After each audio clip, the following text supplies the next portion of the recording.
Hello everyone, welcome back to another video.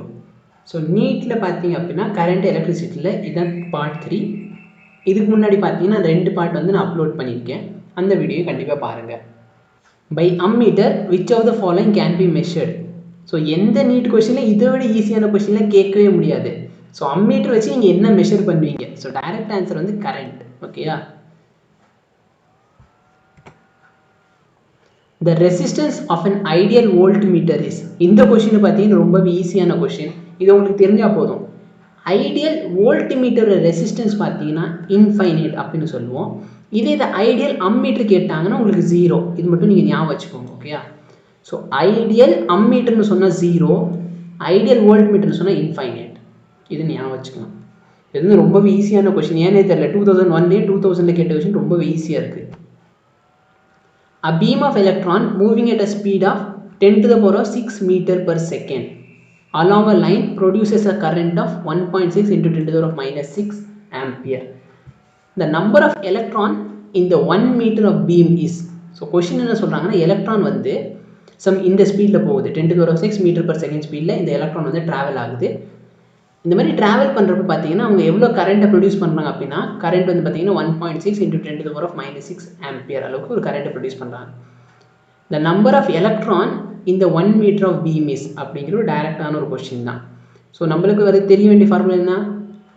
So இப்போ பாருங்கள், speed பார்த்தீங்கன்னா 10 to the power of 6 meter per second அப்படின்னு சொன்னால், speed பார்த்தீங்க அப்படின்னா 10 to the power of 6 meter per second. அப்போ 1 செகண்ட்க்கு எவ்வளோ டிஸ்டன்ஸை கவர் பண்ணியிருக்கோம்? So distance covered in 1 second. So 10 to the power of 6 கரெக்டாக இல்லையா? 10 to the power of 6 metre டிஸ்டன்ஸை வந்து அது கவர் பண்ணியிருக்கோம். ஒரு 10 to the power of 6 meter wire இருக்குன்னு வச்சுக்கலாமே. அப்போ என்ன பண்ணுது, எலக்ட்ரான் வந்து இங்கே இருக்குன்னா ஒரு செகண்டுக்கு அப்புறம் அந்த எலக்ட்ரான் எங்கே இருக்கும்? இந்த பாயிண்ட்ல இருக்கும். So it will travel 10 to the power of 6 meter. இந்த அளவுக்கு டிஸ்டன்ஸை வந்து அதை கவர் பண்ண போகுது அப்படிங்கிறது நீங்கள் புரிஞ்சுக்கணும். இது பார்த்தீங்கன்னா உங்களுக்கு சும்மா கன்ஃபியூஸ் பண்ணுறதுக்கு. ஓகேயா? இப்போ என்ன கேட்குறாங்கன்னா, கரண்ட் கொடுத்துட்டாங்க. ஸோ கரண்ட் எவ்வளோனா 1.6 into 10 to the power of minus 6 ampere. அப்போ I is equal to Q by T, which implies that Q is equal to IT. கரெக்டா? ஸோ இப்போ கரண்ட் எவ்வளோனா 1.6 into 10 to the power of minus 6 ampere. இதுக்கு முன்னாடி பார்த்தீங்கன்னா 10th ஒரு video போட்டிருப்பேன், what is current அப்படின்னு சொல்லி ஒரு வீடியோவில் நான் இதை டிஸ்கஸ் பண்ணியிருப்பேன். ஹவு பிக் இஸ் 1 ஆம்பியர் அப்படிங்கிறதுல இந்த பாயிண்ட்டை மட்டும் டிஸ்கஸ் பண்ணியிருப்பேன். இதோட மீனிங் என்ன அப்படின்னா, இப்போ வந்து ஃபார் எக்ஸாம்பிள் ஒரு வண்டியோட ஸ்பீடு வந்து 60 km/h அப்படின்னு சொன்னால் என்ன அர்த்தம்? 1 ஹவரில் அது வந்து 60 கிலோமீட்டரை கவர் பண்ண போகுது. கரெக்டாக இல்லையா? அப்போ உங்கள் ஆம்பியர் வந்து 1.6 into 10 to the power minus 6 ampere of current அப்படி போகுது அப்படின்னு சொன்னால் அதுக்கு என்ன அர்த்தம்? 1.6 into 10 to the power of minus 6 coulomb of charges வந்து 1 செகண்டில் ட்ராவல் பண்ண போகுது அப்படிங்கிற மீனிங். கரெக்டாக இல்லையா? ஸோ இது ரெண்டுத்தையும் மல்டி எப்படிங்க உங்கள் சார்ஜோட வேல்யூ என்ன? 1.6 into 10 to the power of minus 6 coulombs of charge தான் என்ன பண்ண போகுது? ட்ராவல் பண்ண போகுது. ஸோ மேலே இருக்க லைனில் நீங்கள் இந்த கொஸ்டினில் வச்சு சால்வ் பண்ணது தேவையே இல்லை. அதெல்லாம் விட்டுட்டு ஸ்ட்ரெயிட்டாக நீங்கள் என்ன பண்ணலாம்? I is equal to Q by T அப்படின்னா Q is equal to IT. So Qவும் T ஐயும் ஈக்குவலாக இருக்கும். எப்போ? டைம் வந்து 1 செகண்டாக இருக்கிறப்ப. ஓகே, அப்போ உங்களுக்கு சார்ஜ் தெரிஞ்சிருச்சு. The number of electron in 1 meter கேட்குறாங்க. ஸோ நம்பர் ஆஃப் எலக்ட்ரான் கண்டுபிடிக்கணும் என்ன பண்ணுறது? Q is equal to NE அப்படின்னு ஒரு ஃபார்முலா படிச்சிருக்கோம், which implies that N is equal to Q by E. So இந்த Q is equal to NE தான் என்னது? Quantization of charge. அப்போ Q ஓட வேல்யூ பாருங்கள். Q ஓட வேல்யூ என்ன? 1.6 into 10 to the power of minus 6 divided by எலக்ட்ரானோட charge எவ்வளோ? 1.6 into 10 to the power of minus 19. So இது ரெண்டு கேன்சல் ஆயிரும். இந்த minus 19 மேலே போச்சு அப்படின்னா 10 to the power of minus 6 plus 19. அப்போ 10 to the power of 13 electrons. So இதுதான் உங்களோட answer. So next question. In the given figure, equivalent resistance between A and B. So Aங்கிறது இந்த பாயிண்ட், Bங்கிறது இந்த பாயிண்ட். இந்த ரெண்டு பாயிண்ட் நடுவில் இருக்க ஈக்குவலன்ட் ரெசிஸ்டன்ஸ் என்ன அப்படின்னு கேட்குறாங்க. ஸோ ரொம்பவே சிம்பிள். என்ன அப்படின்னா இங்கே பாருங்கள், இது ரெண்டுமே மல்டிப்ளை பண்ணிங்கன்னா உங்களுக்கு என்ன கிடைக்கும்? 24. அதே மாதிரி இது ரெண்டு மல்டிப்ளை பண்ணிங்கன்னா 24. அப்போ நம்ம என்ன சொல்லுவோம்? இந்த வீக்ஸ்டோன் பிரிட்ஜ் வந்து பேலன்ஸ்டாக இருக்குது. வீக்ஸ்டோன் பிரிட்ஜ் பேலன்ஸ் ஆகுதுன்னா கரண்ட் எதுவுமே இந்த சர்க்யூட் வழியாக போகாது. கரெக்டாக இல்லையா? அப்போ நீங்கள் ஃபாலோ பண்ண வேண்டியது இந்த ஒரு விஷயம் தான். ஏன்னா இந்த இடத்துல இது ரெண்டுமே எப்படி இருக்குது? உங்களுக்கு வந்து சீரீஸில் இருக்குது. அதே மாதிரி கீழே பார்த்தீங்க அப்படின்னா கீழே உள்ள ரெண்டு ரெசிஸ்டன்ஸ் என்னென்னா சீரீஸில் தான் இருக்குது. ஸோ இதுக்கு நடுவில் பார்த்தீங்கன்னா இந்த இடத்துல ஒரு ரெசிஸ்டன்ஸ் இருக்குது. ஆனால் என்ன ஆயிடுச்சு, இது பேலன்ஸ்டுங்கிறதுனால இந்த இடத்துல எந்த கரண்ட்டும் போகாது. அப்போ 3, 4, 6, 8 இதுதான் உங்களோட பாயிண்ட் ஏ, இந்த பாயிண்ட் தான் உங்களுக்கு பி. அப்போ சிம்பிளாக இது ரெண்டு சீரீஸில் இருக்கா, சீரீஸில் இருந்தால் என்ன பண்ணுவீங்க, ரெண்டுத்தையும் ஆட் பண்ணுவீங்க. R is equal to R1 plus R2 series equivalent அப்படின்னா. அப்போ 3 + 4 பார்த்தீங்கன்னா எவ்வளோ, 7. அதே மாதிரி கீழே பார்த்தீங்கன்னா சீரீஸ் 6 + 8 பார்த்தீங்கன்னா என்ன வரும், 14. கரெக்டாக? ஸோ 14 இது வந்து பி, இது வந்து ஏ. இப்போ இது ரெண்டு பேரலல். ஸோ பேரலுக்கு நம்ம ஃபார்முலா டிரைவ் பண்ணி வச்சுருக்கோம். என்ன அப்படின்னா R1 R2 / R1 + R2. அப்போது 7 × 14 / 7 + 14. ஸோ 7 + 14 பார்த்தீங்கன்னா 21.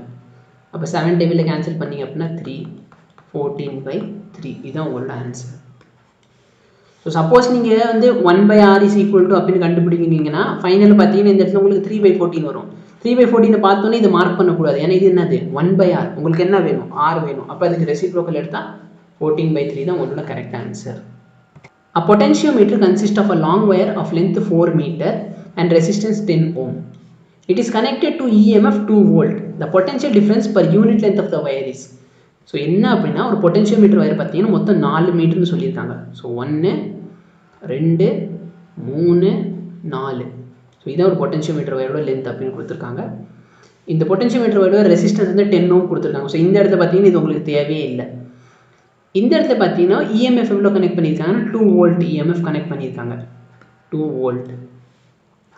இப்போ என்ன கேட்குறாங்கன்னா மொத்தம் இந்த 4 வயர்லையும் சேர்த்து 2 volt போகுது. அப்போ இந்த ஒரு வயரில் மட்டும் எவ்வளோ, நம்ம ஆல்ரெடி பார்த்துருக்கோம். இதே மாதிரி ஒரு கொஸ்டின் பார்த்துருக்கோம். கரெக்டாக? நம்மளுக்கு தெரியும் லென்த்தும் உங்களோட இஎம்எஃப் வந்து டைரக்ட்லி ப்ரொபோஷனல். கரெக்டாக? அதே மாதிரி செகண்ட் லென்த்தும் உங்களோட இஎம்எஃப் வந்து டைரக்ட்லி ப்ரொபோஷனல். இப்போ E1/E2 is equal to L1/L2. அப்போ E1 is equal to 2/4 அப்படி இல்லைன்னா 1/2 இல்லைன்னா 0.5. ஸோ இது உங்களுக்கு டைரெக்டாக சால்வ் பண்ண தெரியலன்னா கூட என்ன பண்ணலாம், இந்த 2 மீட்டரை வந்து 4 பிரிக்கிறோம். அப்போ 2/4 அப்போ 0.5 தான். In a meter which the balance length from the left end is found to be 20 centimeter. So L1 என்ன அப்படின்னா 20 centimeter. Find the value of unknown resistance. So x தெரியாது. ஆரோட வேல்யூ என்ன கொடுத்துருக்காங்கன்னா standard resistance of 1 ohm. So ஆரோட வேல்யூ பார்த்தீங்க அப்படின்னா 1 ohm. இப்போ கொஸ்டின் என்ன சொல்கிறாங்க அப்படின்னா ஒரு மீட்டர் பிரிட்ஜ் எக்ஸ்பெரிமெண்ட் பண்ணுறீங்க, அதில் பேலன்சிங் லென்த். ஸோ இதை உங்களோட மீட்டர் பிரிட்ஜ் எக்ஸ்பெரிமெண்ட் அப்படின்னா இதை உங்களோட ஒயராக இருக்கும். கரெக்டாக? ஸோ இங்கே லெஃப்ட்லேருந்து போகிறீங்க அப்படின்னா இது வந்து L1. ஸோ மொத்தம் மீட்டர் பிரிட்ஜில் ஒயரோட லென்த் பார்த்தீங்கன்னா 1 மீட்டர், ஏன்னா அதனால தான் அது மீட்டர் பிரிட்ஜ்லேயே வந்துச்சு. ஸோ 1 மீட்டர் இருக்க போது அப்போ இது பார்த்தீங்கன்னா 20 சென்டிமீட்டர்னு சொல்லிட்டான். அப்போ இந்த லென்த்து தான் நம்ம என்னென்னு எடுத்துக்குவோம், 100 - L1 அப்படின்னு எடுத்துக்குவோம். நெக்ஸ்ட் என்ன கொடுக்குறாங்க அப்படின்னா நீங்கள் வந்து ஒரு ரெசிஸ்டன்ஸ் கனெக்ட் பண்ணியிருக்கீங்க, அந்த ரெசிஸ்டன்ஸோட வேல்யூ என்னது 1 ohm அப்படின்னு சொல்லிட்டாங்க. அப்போ நம்ம டைரெக்டாக ஃபார்முலா தான் அப்ளை பண்ண போகிறோம். Formula X is equal to R into L divided by L1 divided by 100 minus L1. So இப்போ வேல்யூவில் சப்ஸ்டியூட் பண்ண போகிறோம். R வந்து 1, லென்த் வந்து 20 டிவைட் பை 100 minus 20 எவ்வளோ 80. அப்போ பார்த்தீங்கன்னா 1/4 அப்படின்னா 0.25 ohm. ஸோ இதுதான் உங்களோட கரெக்ட் ஆன்சர். நெக்ஸ்ட் கொஸ்டின் என்ன சொல்லியிருக்காங்க, arrangement as shown in the figure is called as. So இதுவும் பார்த்தீங்கன்னா டேரெக்டான கொஸ்டின், நீங்கள் உங்களுக்கே தெரியுது வந்து ரியோஸ்டாட். ஓகேயா? ஸோ ரியோஸ்டாட் நம்ம எதுக்காக யூஸ் பண்ணுவோம், பொட்டன்ஷியலை வந்து நம்மளுக்கு வேணுங்கிற மாதிரி டிவைட் பண்ணுறதுக்கு. ஸோ இது பார்த்தீங்கன்னா ஒரு பொட்டன்ஷியல் டிவைடர் அரேஞ்ச்மெண்ட், ரொம்ப டேரெக்டான ஒரு question. The internal resistance of a cell of EMF 2 volt is 0.1 ohm.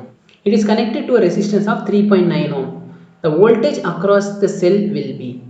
So நம்ம ஆல்ரெடி ஒரு ஃபார்முலா பார்த்துருக்கோம். என்ன அப்படின்னா R is equal to L1/L2 minus 1 times capital R. ஆனால் இது இல்லாமல் நம்மளுக்கு என்னன்னா பொட்டென்ஷியோமீட்டர் அரேஞ்ச்மெண்ட்டில் ஒரு ஃபார்முலா இருக்குது. என்ன அப்படின்னா E/V minus 1 into R. ஓகேயா? ஸோ நீங்கள் ஞாபகம் வச்சுக்க வேண்டிய விஷயம் என்னன்னா மேலே இருக்க கேஸ் வந்து L1 is greater than L2. அதே மாதிரி நம்மளுக்கு தெரியும் இந்த எப்சிலான் பார்த்தீங்க அப்படின்னா it is always greater than the voltage. கரெக்டாக? ஏன்னா V is equal to epsilon minus IR. So epsilon பார்த்தீங்க அப்படின்னா V plus IR. அப்போ எப்சிலான் பார்த்தீங்கன்னா பெரிய வேல்யூவாக தான் இருக்கும். ஸோ நீங்கள் வேல்யூ மாற்றி போட்டிங்கன்னு கூட நீங்கள் ரெசிப்ரோக்கல் பண்ணி மாற்றிக்கோங்க. ஓகே, ஸோ பார்த்துக்கோங்க. இப்போ நெகட்டிவில் வராது, அதனால் நீங்கள் பெரிய நம்பர் தான் மேலே வச்சுருக்கணும், சின்ன நம்பர் கீழே ஞாபகம் வச்சுக்கோங்க. இது மட்டும் ஞாபகம் வச்சுக்கிட்டீங்க அப்படின்னா ஸோ நம்மளுக்கு எல்லாம் கொடுத்துட்டாங்க. ஓகேயா, ஸோ உங்களோட இஎம்எஃப் வந்து 2 வோல்ட்னு சொல்லிட்டான். ஸோ 2 டிவைடட் பை வோல்டேஜ் எவ்வளோ, வோல்டேஜ் தெரியாது. ரெசிஸ்டன்ஸ், இன்டர்னல் ரெசிஸ்டன்ஸ் பார்த்தீங்கன்னா 0.1 -1 டைம்ஸ் ரெசிஸ்டன்ஸ் எவ்வளோனா 3.9 அப்படின்னு கொடுத்துருக்காங்க. ஸோ இப்போ நான் இதை சால்வ் பண்ண போகிறேன்.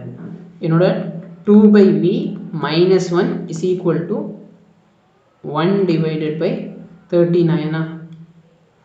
நெக்ஸ்ட் இது வந்து அந்த சைடு கொண்டு போய் ப்ளஸ் பண்ணிட்டீங்க அப்படின்னா 2/V is equal to 40 divide by 39. அப்போ V is equal to 2 into 39 divide by 40 20ன்னு வரும். ஸோ 39/20 அப்படி இல்லைன்னா 1.95. ஸோ 1.95 இருக்கா? ஓகே. ஸோ இது வந்து மேத்தமெட்டிக்ஸ் மட்டும் கொஞ்சம் பார்த்து பண்ணிங்க அப்படின்னா உங்களுக்கு ஆன்சர் சிம்பிளாக வந்துடும். From the graph between the current and voltage shown identify the portion of negative resistance. So ஒரு கிராஃப் கொடுத்துட்டு என்ன கேட்குறாங்கன்னா எந்த இடத்துல இதில் நெகட்டிவ் ரெசிஸ்டன்ஸ் வருது. ஸோ நம்மளுக்கு தெரியும் ரெசிஸ்டன்ஸுங்கிறது என்னது, V/I கரெக்டாக. So voltage by current. So இந்த இடத்துல பார்த்தீங்கன்னா வோல்டேஜ் வந்து இதுலேருந்து இந்த போர்ஷன் வரைக்கும் இன்க்ரீஸ் ஆகுது கரெக்டாக. ஸோ நான் இந்த போர்ஷன் மட்டும் எடுக்கிறேன். இப்போ நீங்கள் பாருங்கள், இந்த இடத்துல வோல்டேஜ் இன்க்ரீஸ் ஆகுது, கரண்ட்டும் என்ன ஆகுது, இன்க்ரீஸ் ஆகுது.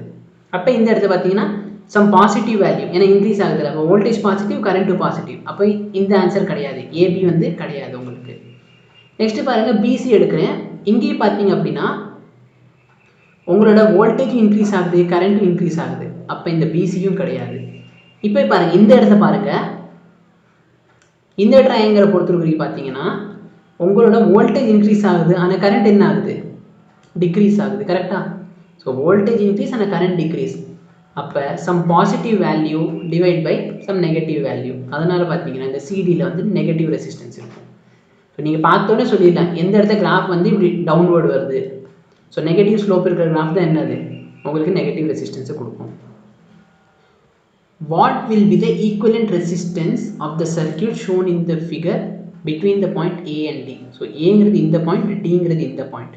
இந்த ரெண்டுத்துக்கு நடுவில் இருக்கிற ரெசிஸ்டன்ஸ் எவ்வளோ அப்படின்னு கேட்குறாங்க. ஸோ நல்லா பாருங்கள், உங்கள் கரண்ட் வந்து இந்த இடத்துல டிவைட் ஆகிட்டு இந்த ரெண்டு வழியாக போகலாம் கரெக்டாக இல்லையா. ஸோ எனக்கு வந்து இந்த பியும் சி வந்து தேவையில்லை கரெக்டாக. நான் இதை ரிமூவ் பண்ணிக்கலாம். இந்த பியும் தேவையில்லை, சியும் தேவையில்லை. அப்போ என்னோடய சர்க்கியூட் பார்த்தீங்கன்னா இந்த மாதிரி வந்துருச்சு கரெக்டாக. ரொம்ப சிம்பிளாகவே ஒரு சர்க்கியூட்டாக நான் மாற்றிட்டேன். இதுக்கப்புறம் பார்த்தீங்க அப்படின்னா இது ஒரு 10. இந்த 10க்கு பார்த்தீங்கன்னா ரெண்டாக பிரியுது கரெக்டாக. ஸோ இந்த பாயிண்ட்டுக்கு அப்புறம் சொல்கிறேன். இந்த 10 வந்து பார்த்தீங்கன்னா இதுக்கப்புறம் ரெண்டாக பிரியுது. இந்த 10 அடுத்து இந்த 10 இதில் இருக்குது, சீரீஸில் இருக்குது 10. நெக்ஸ்ட்டு பாருங்கள், நான் இந்த சைடு முடிச்சிட்டேன். இப்போ நான் இந்த சைடு வர போகிறேன்.